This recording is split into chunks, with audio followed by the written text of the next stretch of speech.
The air inside the corporate lobby felt colder than the morning outside, yet Sarah's palms were warm with nervous sweat as she clutched the folder of her resume. She tried to steady her breathing, but every inhale reminded her that her entire future depended on this moment. The job, the salary, the stability she hadn't tasted in years. She had prepared for this interview for weeks, reading late into the nights after putting her daughter Lily to sleep, practicing answers silently while washing dishes, and choosing her one good blouse carefully. But none of those preparations accounted for the situation she found herself in now, sitting in a chair with her 3-year-old daughter perched quietly beside her, because the babysitter she trusted had canceled minutes before she left home. As the receptionist's disapproving eyes scanned them, Sarah's chest tightened. Already, she could sense that she didn't belong here, that bringing Lily was a violation of some unspoken rule. But she had no other choice. Life rarely gave her choices anymore, only consequences. And as she held Lily's tiny hand and tried to smile with borrowed courage, she felt the weight of her world trembling on a hinge that could swing either toward hope or disaster. If you believe kindness, compassion, and second chances still matter in this world, please like, comment, share, and subscribe to the channel. Your support helps stories like this reach more hearts. Sarah had not always been on shaky ground. There was a time when she believed her life would follow a simple, stable path. Marriage, a home, laughter in the kitchen, milestones celebrated together. But life unraveled the day her husband walked out when Lily was only 9 months old, leaving nothing but debts, a half-empty closet, and a promise he never kept. Ever since, Sarah had become both mother and father, provider and comforter, warrior and shield. She had taken small jobs, waitressing, late-night data entry, cleaning offices, doing anything to afford rent and food. Yet those jobs paid just enough to survive, never enough to move forward. So when she received a call from one of the city's top financial firms inviting her for an administrative assistant interview, she saw it as more than just a job opportunity. It was her chance to start over. To breathe. To build something secure for Lily. She had rehearsed everything, but life, as always, tested her at the worst possible moment when her babysitter called in sick. Sarah froze, staring at Lily eating cereal in her high chair, and for a moment she considered canceling the interview altogether. But the thought of missed rent and unopened bills on the kitchen counter pushed her out the door. She dressed Lily in her soft yellow dress, the one that still fit from last spring, and hoped, prayed, that maybe, just maybe, someone would understand. But as she now sat in the gleaming corporate office, she realized understanding was the last thing she would find. One by one, other candidates arrived in crisp suits and professional shoes, giving Sarah judgmental glances as they passed. Their eyes lingered on Lily as though she were a stain on the fabric of professionalism. Sarah hunched slightly, instinctively shielding Lily with her body. She wished she could disappear. She whispered reassurances to Lily, urging her to stay quiet, to stay still, to be patient, though she knew it was unfair to expect such discipline from a child so small. Yet Lily, sensing her mother's fragile state, simply sat with wide blue eyes, her small fingers curled into Sarah's sleeve. The receptionist typed loudly, casting subtle glances every few minutes. Eventually, she stood, walked over, and informed Sarah, without the slightest softness in her voice, that bringing a child to an interview was highly unprofessional, and that the hiring team might not proceed because of it. Sarah felt the words like a slap. She apologized repeatedly, her voice trembling, explaining the situation, but the receptionist's expression remained hard. She walked away, leaving Sarah deflated and blinking back humiliation. For a moment, Sarah thought about leaving. The urge to protect herself from further embarrassment was strong. But Lily needed her to stay. Minutes later, the hallway door opened. A man in a tailored suit stepped out. Tall, sharp-lined, confident, and clearly someone of importance. Employees straightened when he passed. His footsteps echoed with authority as he scanned the waiting area, his eyes settling briefly on Sarah and Lily. A flicker of curiosity, then concern, crossed his expression. As he walked closer, the receptionist suddenly rushed up to him with a forced smile, her attitude changing completely. She addressed him formally, and Sarah immediately recognized him from the corporate website. He was the CEO. The millionaire who built the company from the ground up. The one everyone admired, feared, or both. And he was walking straight toward them. Sarah's heart thudded painfully. She had been prepared to handle judgment from interviewers or staff, but not this man. She braced herself, lifting her chin slightly in a futile attempt to reclaim dignity. Lily looked up at the approaching figure with innocent curiosity. The CEO's gaze softened when he saw her small face peeking out from behind Sarah's arm. In that brief moment, something changed in his expression, something unreadable, something human beneath the layers of corporate steel. Sarah expected him to reprimand her, to question why she was here with a child, why she disrupted the order of his spotless office. But instead, he simply observed quietly, taking in the discomfort on Sarah's face, the fear she tried desperately to hide, and the quiet, composed presence of the little girl beside her. He asked the receptionist something quietly, and Sarah saw the woman's face pale slightly. It was clear that whatever the CEO said had unsettled her. Yet Sarah couldn't hear anything specific. She only noticed the CEO's gaze returning to her, patient but intense, as if he sensed the storm inside her and was silently asking whether she needed help. She tried to smile, but the edges of it trembled. She expected to be escorted out at any moment. While the CEO stepped away briefly, Sarah sat frozen, wondering why he had looked at her that way. The room seemed to shift when he returned and invited the candidates to follow him, yet his attention paused, again, on Sarah and Lily. The receptionist whispered something about removing names from the list, likely meaning Sarah's. She felt her stomach twist painfully. Her chance was slipping away. She could see it happening in real time, like sand falling through clenched fingers. Just as the group began moving, she stood, intending to apologize and leave quietly, preserving the last fragments of her dignity. But Lily tugged her hand gently, grounding her back into the moment with that simple human connection that only a child could give. The CEO turned just in time to see Sarah preparing to walk out, shoulders small and defeated.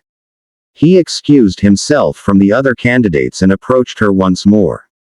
There was something different in his eyes now, a seriousness that made the receptionist stiffen behind her desk. Sarah tried to explain herself quickly, her words tumbling out with panic, telling him she understood the rules, that she was sorry for causing disruption, that she would leave so the company wouldn't be inconvenienced. But the CEO stopped her with a calm, steady gesture. For a moment, the professional facade around him faded, revealing traces of empathy. He asked her quietly whether she had anyone to help with childcare. Sarah shook her head, unable to keep her voice from cracking. She felt exposed, vulnerable, like all her failures were written across her face. Instead of dismissing her, the CEO considered her for a long moment, long enough for the receptionist to begin fidgeting nervously at her desk. Then he did something unexpected. He told Sarah to stay. Told her that she would be interviewed. His voice carried enough authority to override any objections, and the receptionist fell silent. The CEO then surprised everyone by escorting Sarah personally to the conference room, subtly positioning himself so that no one would question Lily's presence. As they walked, Sarah felt a swirl of confusion and relief, emotions colliding into something too overwhelming to name. She didn't know why he chose to help her, but she felt something lift inside her chest, something she hadn't felt in a long time: hope. Inside the conference room, Sarah sat with Lily on her lap. Professionals in suits eyed the child with raised brows. Sarah knew she was being scrutinized by people who had already judged her unfavorably. She felt the weight of their assumptions: irresponsible, unprepared, unfit. But then the CEO stepped to the head of the table and introduced Sarah as the next candidate. He did not apologize for the child. He did not mention it. He treated her with the same respect as every other candidate. The shift in energy was immediate. No one dared challenge his decision. Sarah straightened her posture, swallowing her fear, gathering every ounce of strength left inside her. She answered questions with clarity, drawing from real experience, late-night shifts, juggling responsibilities, adapting quickly, learning on the fly. She spoke about resilience without using the word. She described managing chaos without complaining about her circumstances. And she did it all while quietly holding Lily, who stayed surprisingly calm, her presence acting as a silent reminder of everything Sarah fought for. For the first time in years, Sarah allowed herself to believe she had worth beyond survival. The CEO listened intently throughout. Unlike the others, he wasn't looking for flaws or reasons to dismiss her. He watched her speak with focus, noticing the strength beneath her exhaustion, the intelligence behind her careful words, the quiet loyalty she radiated when she looked at her daughter. Something about her reminded him of his own childhood, of nights when his mother struggled quietly while building a future for him with nothing but grit and love. The memory softened him more than he wished to admit. He could see Sarah wasn't just qualified, she was extraordinary. Her life had sharpened her in ways no degree could replicate. When the interview ended, the panel thanked her politely, but she saw their uncertainty. Only the CEO offered her a reassuring nod. She left the room feeling like she had given everything she had left. She walked back to the lobby and sat again, holding Lily and waiting for someone to call her name, or her rejection. Minutes stretched into an eternity. Other candidates left with confident strides or disappointed sighs. Sarah sat in silence, her heart racing, her breath shallow. She felt like a single thread held her together. And then the CEO stepped out of his office once more, holding a file. Her file. He walked toward her with the quiet authority of someone who already knew the outcome, yet his expression was gentle enough to ease her pounding heart. Sarah stood, her body tense, bracing herself for the inevitable rejection. She never imagined the truth would be the opposite. The CEO told her she was hired. The words hit her before she could process them. For a moment, she simply stared, unsure whether she had imagined it.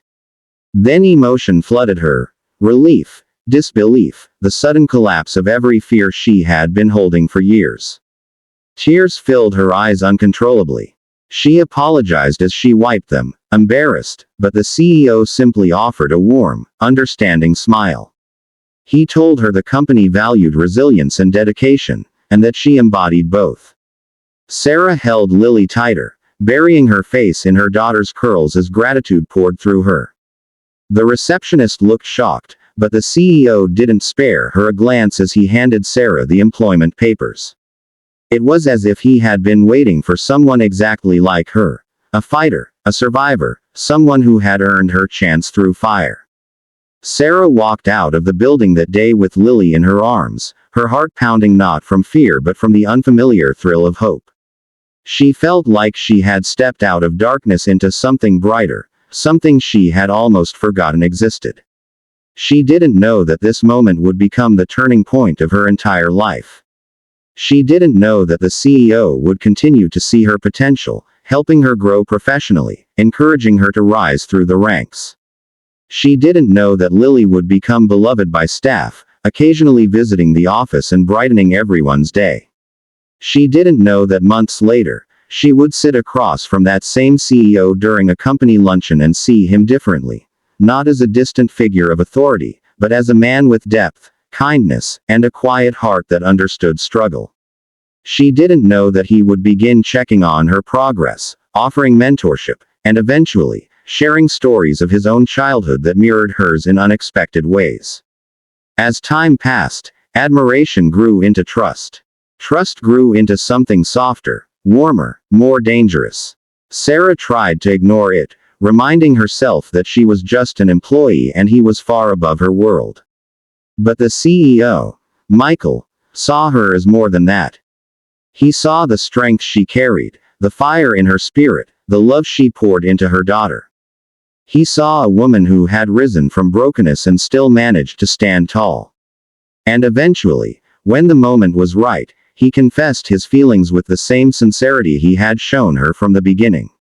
Sarah had never expected love to find her again, especially in a place she had once entered with humiliation and fear. But life has a way of surprising those who refuse to give up.